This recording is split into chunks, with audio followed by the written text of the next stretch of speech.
I'm Jason Doss. I had items 1 through 5. Um, Starting with the construction office, uh, decided that it'd be best to have 2 double-wide trailers that can park right next to each other, kind of have them situated right at the entrance to the site as a way to monitor who comes and goes from the site, what deliveries are being made, what subs are showing up, kind of being able to direct the show right from the start.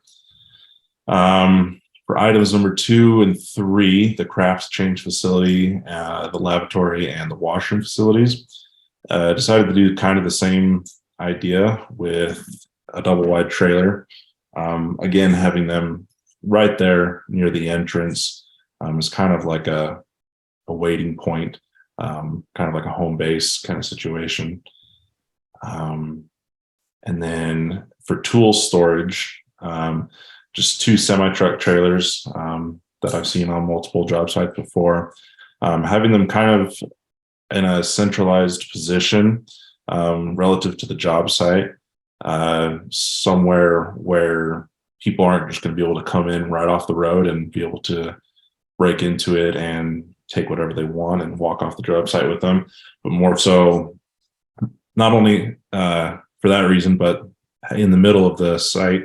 That way they're easily accessible for whoever needs to get them, and then you're not having to walk from one end to the job site to the other just to get the tools that you need to do the job that you need. And lastly, for me, I had the parking lot. I thought that would be nice to have, again, near the entrance and kind of out of the way from anything that's going to be being built. Designated a good 15-foot by 200-foot parking area for any of the subs, any of the employees that show up. That way it's out of the way and it's not going to be in risk of being damaged by any construction material, any construction activity going on in the area. Just to make a point, we can probably, if for some reason we had an overabundance of people on the site, we can probably just extend this as needed. Yeah, exactly. If for some reason we needed more parking. Nothing going on in that area, we can always extend it if we need to. Perfect. What about Angel? Hey, my name is Angel Moreno, and I'm in charge of the material laydown space. We're going to need a total of 6.75 acres, which is equivalent to 294,000 square feet, which is a pretty big area.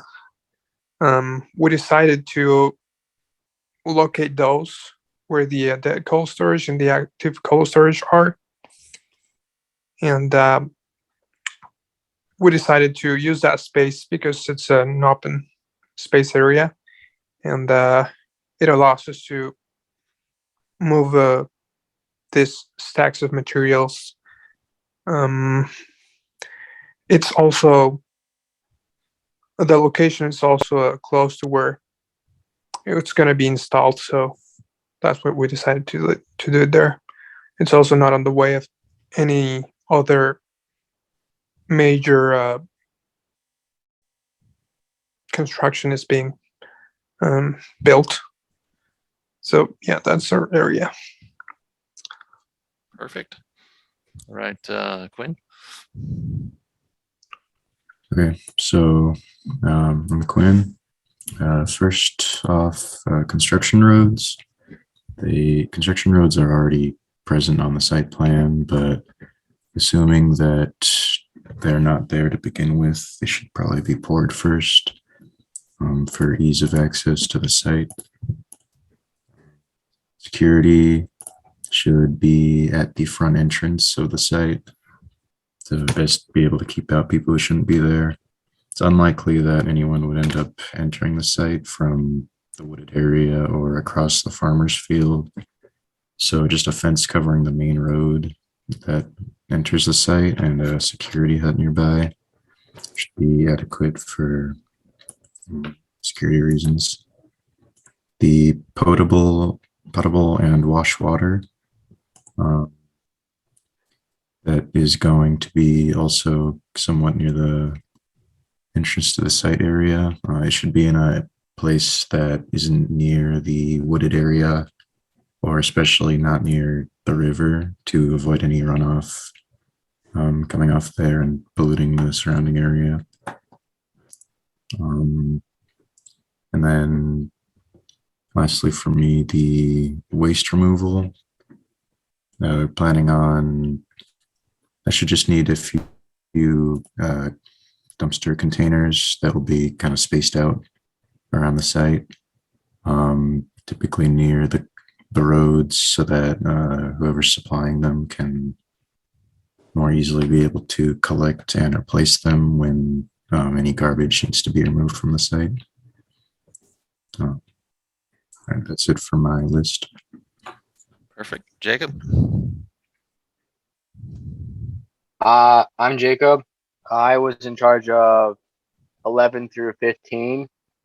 And with oxygen, acetylene, and compressed air distribution, decided to just put it near the filters and the scrubber. So then it's one out of, or not close to any place that it's flammable. And then temporary power just puts multiple in different places. So then it has easy access, or people have easy access to them and be able to use that power until more permanent power is put in place. And construction water, just put it where the refuel site is and the mud clean off. So then that water is in right where it needs to be able to clean that stuff off. And the security requirements, so like the fence, just have like a fence up, and also have a security hut, and so that during the night someone can just drive around and make sure that no one wants to break in. And lastly, the SWPP, or the stormwater plan, just to make sure to put it where the runoff is to the river, so then any pollution that is picked up from stormwater can get picked up right there and not get drained into the river. Perfect. Thanks, Jacob. I'm Jonathan Webster. I had the last few here. Number 16 being temporary fuel. Put that towards the front of the site as well. Kind of designed a roundabout around it so that if multiple people are coming in at the same time, it doesn't get bogged down. You can just go around the roundabout and keep going out. Dust control. So the water towers right here, same scenario. If we end up having more than one water truck, probably won't need it, but same thing, you can go roundabout that way. Prevention of mud and debris. So if we've got a mud clean off, I don't even know what those are called, bollards or whatever. It's kind of like a cattle guard that you're going to run over that area, so that all the tires and stuff can get cleaned off before they leave the site. And then the concrete washout area, same thing. So we had all of this kind of concentrated as you're leaving the site. This again can be a roundabout so that nobody gets bogged down as they leave the site. So that's all of the items and where we decided to put them, and hope you enjoyed the presentation.